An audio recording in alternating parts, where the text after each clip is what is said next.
Now, after that, essentially what I usually do is I have this main bus, which is like, this is after all my effects and all my mixing on my main vocal. Now, usually at this point here, I'll try to get some more processing because, you know, everything's pretty good, and you could here start doing like mix bus stuff, right? So we have our mix bus. You could start doing stuff to the mix bus, or instantly just go start messing with your like ad-libs and stuff, which I might actually did that in this instance and started messing with ad-libs and stuff and then came back to this. However, this is just giving me more slots to do more processing, and this is processing again that's coming after the vocal combined with the effects. So I mentioned earlier that you can have some effects on while you're mixing your vocal initially, and it won't be affecting post effects. So what happens is you kind of hear it in the context because you're kind of doing some top-down mixing, right? So you have stuff going on in post, but you're affecting what's happening before without affecting what's coming post, right? So you're not affecting what's coming afterwards, because those EQ and compression changes that you make on your vocal will affect how it's going into the reverb and delays. It'll affect how that sounds inevitably. So once I got all that sounding right, then I'll actually purposely start affecting the vocal with the effects combined, because now you're affecting that directly. So here I ended up doing a little bit more compression. Again, all the rules here are exactly the same, but whenever it comes to the post effects, right, this bus right here for my processing, I always double up on my release, right? So before I had my release at 243, now we double up, now it's 47. All the rules are exactly the same, although at this point I usually feel a little bit more gratuitous. I can get away with a much lower attack because I can kind of make it more consistent, because your vocal is already pretty consistent, so I can be more aggressive with the attack. Because I'm gonna essentially affect it less from my threshold, right? The threshold's gonna be a lot lower down, and I'm gonna be affecting way less in terms of level, so I can more aggressively attack it at this point. That's just something I found with experience, right? So save you some time. That's the idea, right? So boom. That's what's going on there. Now I do a little bit more multi-band compression because again, you have so many different effects coming in, so many different frequencies being added. So once more, I want to kind of add consistency to the frequency spectrum. So boom, same thought process exactly with this multi-band compression as we did multi-band compression before. But notice, right, 47 on the release. Again, we're getting a little bit higher on that release because we're getting a lot more smoothness, a lot more thickness, because we kind of don't want to be affecting things pumping like up and down as dramatically. This is more of a smoothing out, top final smoothing it out, right? Same thing though on the ratio, I did a lot higher because typically I find that when I have a longer release, I also like to complement it with a higher ratio. This is something that I've found over time. You can approach however you want to, but this is something that I feel that I've liked. And then attack, same thing, we just attack based on how we feel. Now in this instance though, overall smoothing, overall kind of thickening of our vocal, so I usually do end up using my limiter, right? 10.0 is usually like a regular limiter ratio. It's not infinity, so it's not like true limiting, but it's pretty aggressive on the ratio because it's 10:1, but it's not perfect limiting, so it's a little bit more natural than throwing on a pure limiter.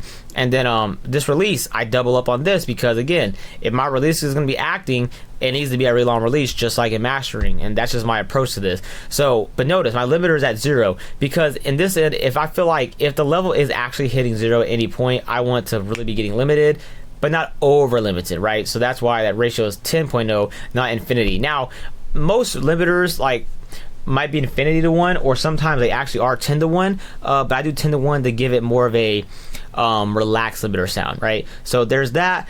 And then right after that, I have another EQ. Now sometimes through your processing, you're gonna end up finding that you almost feel like you got a much low end again. Now this is with my ear, this is not something that's seen at a technical level, but I always kind of found that sometimes after like all the processing, even though you did your high pass in the very beginning, things are building back up, and I'll inevitably feel like I got some more low end in here, because if there was some low end that you weren't seeing that was like, I don't know, negative 86 or something, well, you did end up adding a lot of gain to your processing, right? So you probably added like, I don't know, 10 dB or something, right? So you've added 10 dB to everything, right? So maybe like that low end that wasn't very audible before is now here. Now your high pass totally cuts it out, but just to my ears, I always feel like that sometimes I'll end up needing to high pass a little more again. Now notice this high pass is only at 78, where the last one was at like 154. So I don't have to do it as aggressively, but I like to do it just a little bit more, just to make sure that I'm thinning out that vocal, not even thinning it out, but like cleaning it up a little bit more on the bottom, just to give a little bit of extra room to my low end, because once everything's very compressed, even if I didn't get much more level here, I am still just like scooping it out a bit more. Because my vocals sound so thick, I can thin it out technically a little more without sounding like I really thinned it out too much, right? And that's just my thought process. Do you have to do this? You know, probably not, but through my processing and to my ears, this is how it sounds. And this is, like I mentioned, subjectivity, right? It can be subjective. So after this here, at this point, I feel like I need to de-ess a little bit more. Again, you may feel like you were good before, but now after a lot more processing, something's crept up. We got some S's, t, ch, p, creeped up. So again, same processing, same thought process on the de-esser. And then I ended up doing one more EQ. Now on this EQ right here, I ended up just doing like a boost of 1.4 because I just felt like at this point I wanted to boost in this frequency range. Now I likely, when I did this, I soloed this range to figure out exactly what it was that I wanted. I believe in this instance, I want a little bit more presence, and usually like around like 1,000-ish, a little higher, is like a sort of presence. But you can always barely boost this without it kind of sounding kind of bad, right? So it's only 1.4 because, man, when you boost in this range, especially towards the end after you've done all this compression and stuff, these little changes end up being big changes because there's so much compression that's already happened. So because of that, wider Q, notice, and less gain, and that's usually like the secret to this one right here when you EQ later in the game. That's why we use longer release on compressors, and usually it's like wider Q, less boost on my gain later in the game on our EQs, right? So all that right there. Now if I just go ahead and turn this off, let's go ahead and listen to how it sounds. Nighttime or daytime, I'll be there. I just wanna hold you, I just wanna touch you, I just wanna kiss you. Baby girl, that I told you that I'll be there. Right, so kind of just like took it from sounding almost too bright, almost too wide, almost too all over the place, to pushing it back into the mix, tightening it up, warming it up, making it sound less bright, and just keeping that performance tight in the middle. And that's kind of what just was accomplished right here. And usually this processing after your effects, you need more slots, and so this is usually where you get that final touch on your vocal. Now in terms of like other things like ad-libs and all that stuff like that, most of the stuff is the same. So like for example, you know, this is recording mindset, right? Same thing here, recording mindset.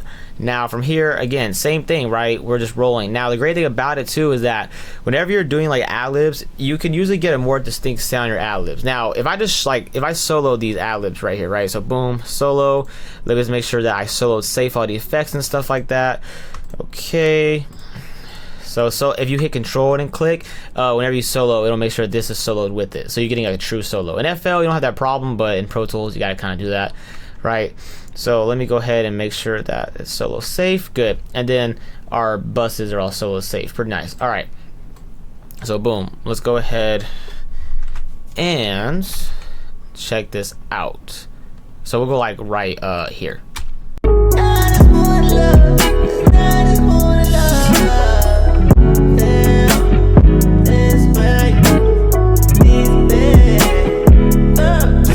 Right, so it's a very distinct sort of sound that is going on with these ad-libs, right? So with this EQ, noticing that it's so distinct, it is distinct because we roll up to 453. Remember, ad-libs, like, it's kind of a subjective thing in terms of like how thin you want it to be or not. So I usually like to get like a really crazy filtered sound on ad-libs. Now I'm doing like a more like natural singing type of song, or a more like harmonious type of song, right? I'll probably not roll off as much a lot of times, but again, it's the taste, just based on the song, based on your feeling. But a lot of times I'll get a super filtered sound, so it sits in the back, especially like in rap vocals. You get like almost like a talk box, not talk box, but like a Wendy's drive-through type of sound, right? And so you can filter, right? So 453 is what I did here. And then notice as well, this Q set on 12, which is usually like what's always set on. You can adjust it based on how aggressive you want it, but this one is set on a 6, right? And this is my low pass, this is a 16, because in this one I didn't want to like bring it all the way down to like, you know, like 8,000 or something like that, because then you start sounding more like a Wendy's drive-through like box. Now on this one though, I wanted it to still be bright, because you notice how the sound is, right? pretty bright. However, I didn't want it to be like too bright, because watch, if I turn this off, right, this is this band that's doing our low pass, right, there's like these high frequencies just popping out. Now on your ad-libs, you don't gotta be as like super detailed work with your mixing. Like if you notice, I didn't use like the same amount of processes. Like in terms of my actual mixing, it's 1, 2, 3. I got 3 processes on this versus like on our main vocal, 1, 2, 3, 4, 5, 6 different things, right? It's like double, because you can get a little more rough and dirty on your ad-libs because they're more pushed back. Now remember, it's just like parallel effects, right? Your parallel effects will sound really, really crazy when it's at like 0, so it's really, really loud. It'll sound really crazy, it'll sound really weird, right? However, you make it sound cool and then you blend it in so it fits. So ad-libs kind of the same thing. You can get away with more crazy types of EQing and compression on your ad-libs because it's quieter in the mix. So one, you get more within character, but it's blended. So if you think about ad-libs on a musical vocal sense, ad-libs is kind of like the parallel processing to your vocals on the song. So if your main vocal is up front in the sitter, you got to treat that very carefully, right? But ad-libs and like even harmony and stuff like that, you can be way more crazy and creative with it because it is like the parallel processing of your performance essentially, right? So notice before, very bright, still kind of bright sounding, right, but a little bit more tame. That's just because this song, again, if you want something to sound a little more dirty, a little bit more analog, usually controlling some of them like super high frequencies is good, right? Now this is only everything above 16,156, so it's like you can still get some brightness, but if you're controlling those extra frequencies above, it'll help you out. So if I before and after this, just to hear how the vocal was sounding, of course post recording compression, but right, pretty bright, and the auto-tune adds a kind of brightness to it as well, just happens to do that, right? So before, right, still bright, so it has that distinct character, right, but it's a little bit more controlled, a little bit more tame, and that's also really nice. So after that though, I like to hit it with this CLA 76. Now this one is a different mindset, right? So if this one here on the left is the one that I use while recording, right, typically when I record, I put the attack on this 5, I put the release right here. To me, that's just a good balance. When I used to have like a warm audio 76, I used to always set it like this with the attack release anyways. Now, so I kind of have the habit almost of doing it with the plugin. I just usually follow suit, but you have to kind of set your input and output in a funny way. Now this is just for using this plugin in general, so this is a tip. Typically, like if you notice, this is about here, this is about here, that is going to make the output compensate for the input, right? So the more that you like increase your input, the less you have your output. So it's like more input, less output. So you almost want to keep a shape like this with your input and output. Now if you have that shape but you still feel like when you hit like your bypass, it's like quieter or louder, then obviously adjust your output a little more, deviating from that shape. But typically you want to keep that, so before and after, in terms of volume, you can get not like a difference, so you can actually hear it more clearly because of the way this compresses. Now on the left, like if I did 8 to 1 right here, these 3 or even 20 sometimes is based on taste. While recording, that's just a taste decision. And then again, we have another taste decision. Now this is on 12 to 1 because again, I get a lot more gratuitous and a lot more free with the way that I compress on my ad-libs, so I can do 4, 8, 12, 20 sometimes. Now set the attack release based on your ear, right? So this is like normal compression, right? Setting this based on how much of the initial attack you want to take out, and then how smooth or how thick you want your vocal is how you think about release. And then right here, right, I have an ad-lib that's kind of quieter, so I didn't want it to be perfectly like in terms of loudness what it was before, because remember, I still want to turn it down. Now the reason this is so different is because I don't really like to use these knobs too much and stuff. You notice how I really don't touch a lot of these, or I barely touch it. That's just because I usually a lot of my gain control I like to do within the plugins on the output, just because I get more control versus touching this fader, because I'm directly affecting more of what's coming out of that track versus what's coming post fader. It's a workflow thing. Some people like touching faders, but personally I like to just control it on the plugin itself. So that's why we have this here. So let's go with this before and after.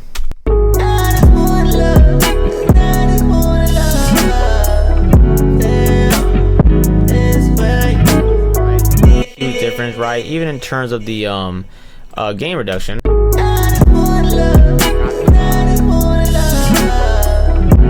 Jumping not too much, so the compression is too crazy, but you set the input based on your ear, right? The taste, the kind of how you want your vocal to sit, right? And then at any point you can just adjust this fader to make it sit a little bit better, but the usually only time I'll really touch the fader might be like on some ad-libs a lot of times, or even sometimes like my harmonies I'll touch the faders to kind of make them sit at different levels. So we did that, and then boom, I hit one more compressor just because if you want to get really, really fine control, because 1176 are very aggressive, right? And so it's kind of hard to get very, very fine control in my opinion, and also adds a lot of like saturation too. So if I want to get very, very fine control of some peaks, then I followed up with like one more compressor.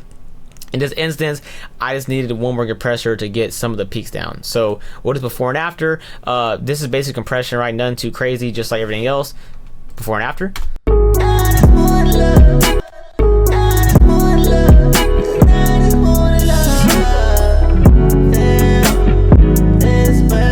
Right, it's almost not even audible, but for the small peaks, for that small just pops that I was getting, I wanted to make sure it was catching those, just because to my ears I want to be a little bit smoother for vocal. And so boom, that's that. And now again, effects, you set them the same way with the same thought process that you set your main vocals, but remember, you can be a lot more gratuitous, right? So this vocal reverb is maxed out right there, it's on 0. Delay is right here versus this delay, right, about the same. So you know, in this instance, right, I have a delay that's a little bit less audible, but sometimes you might want a very audible delay, right? It's taste. And doubler, right, I have it right here. Again, that's just giving some flavor in terms of its width, but I didn't want to hear the actual chorusing too much. And then this is the cool thing that I like to do. So at this point, I have a lot more effect on my ad-libs than I do my main vocal. Reason being because again, you get crazy with your ad-libs, right? So I have Mondo Mod here. Now, I like this plugin a lot. Now, Mondo Mod to me is kind of like the combination of like flanging and chorusing in a sense, but it's like, I don't know, it has its own type of vibe. So like phasers, choruses, and flangers are all kind of in the same family of like effects, but they all have their own type of sound, the way that they do it. Mondo Mod is some weird type of combination of those. I don't know how to explain it, right? But to me, this has its own sound as well. So what I do is I always sync, put that to auto, choose a rate that makes sense based on how it sounds. Remember, max this out so you can hear it clearly. I leave this on sine wave. I leave the phase. I don't touch the AM FM depth, right? Maybe if you're doing like film or like TV show or something like that, you might touch this, but for music, I never touch it.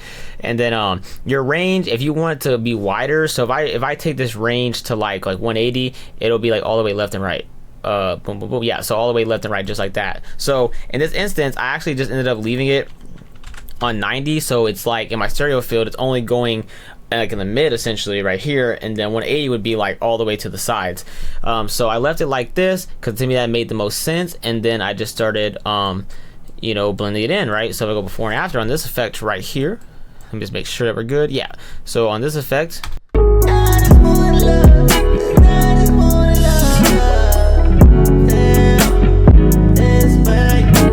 movement, vibe, that's all we're adding. So if I look at it here, listen to this. It's really cool because it sounds kind of like chorusing or flanging, but it's like throwing itself really hard. I like it because that little like effective, aggressive throwing left and right is what gives it the feeling of movement. And that's why I like Mondo Mod, because it really just adds this really cool movement. Now, if you want to use Mondo Mod just for the feeling of movement and maybe it gives like a hint of brightness, like on a main vocal, like go ahead and do that, right? That might actually work. I might try that pretty soon, right? But again, these are all things that you can just try out and play with because there's no hard or fast rules to mixing outside of like, you know, your initial compression and EQ essentially. So after that, a flanger, again, same concept, right? Where a flanger, we're just really trying to get that to add some vibe, feeling, movement.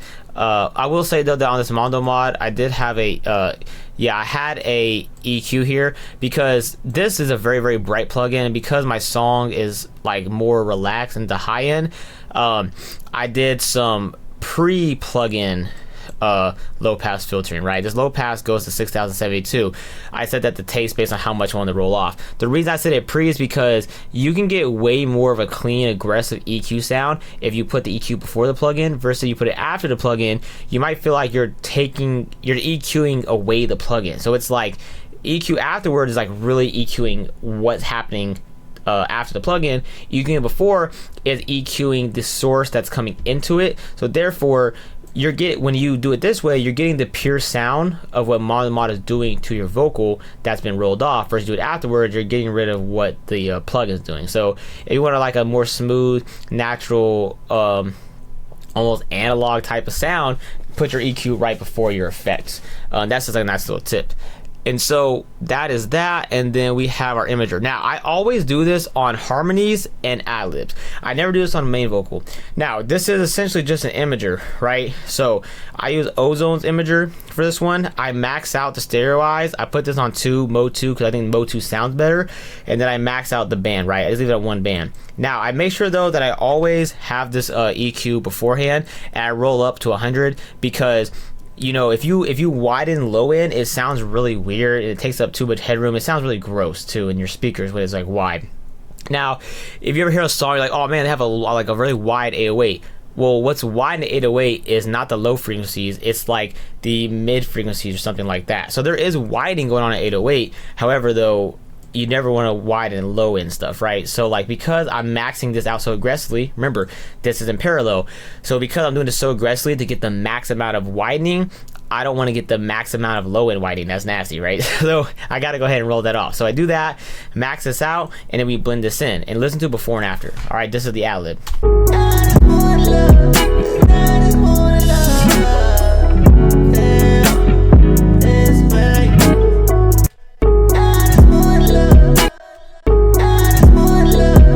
Kind of subtle, but like on like I just wanna love, right there. It's like that love part kind of does like pops and stuff a little more. Again, very, very subtle, because you look at how low it is, negative 20.5. It's very, very, very low. However, though, it has given like a little bit of vibe, right? Again, subtle with your effects. You're adding so many effects, make it subtle so that the cumulative effect is better. So like example, if I was to take all of these effects off the ad-lib, for example, listen to the difference. Super lame, right? Super lame. Now all of them. Right? It's a vibe right there, right? Right there, that is a vibe, right? And so that's why you subtly blend all this in, because a cumulative effect is what you want. Now, you do want to A-B, right? Turn on and off before and after when you make your decision, make sure you blended it right. But then A-B the whole thing, right? So like Pro Tools, here's the Windows key. I hit the Windows key, left click, boom. It turns off everything below what you're clicking. So you can A-B that on and off to see like the true effect that you're making, the true difference, right?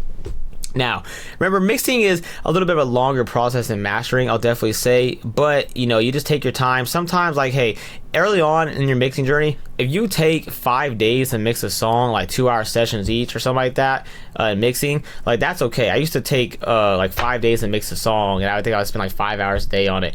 Now I don't know why it took so long compared to now, because now I can mix a song like 2-3 hours based on how complex the song is. It's not too complex, like I can get it in like 45 minutes or even an hour a lot of times. But you know, as you mix more, you'll get faster because you kind of know what you want to do already, right? So just take your time. Sometimes I'll mix for like 2 hours, get bored or tired, and like come back to it the next day and then finish off with like an hour for the mix or something, right? So again, take your time, right? But just know these are projects, right? And the word project kind of implies that it takes time, right? You can't just sit and do it all in one sitting a lot of times. So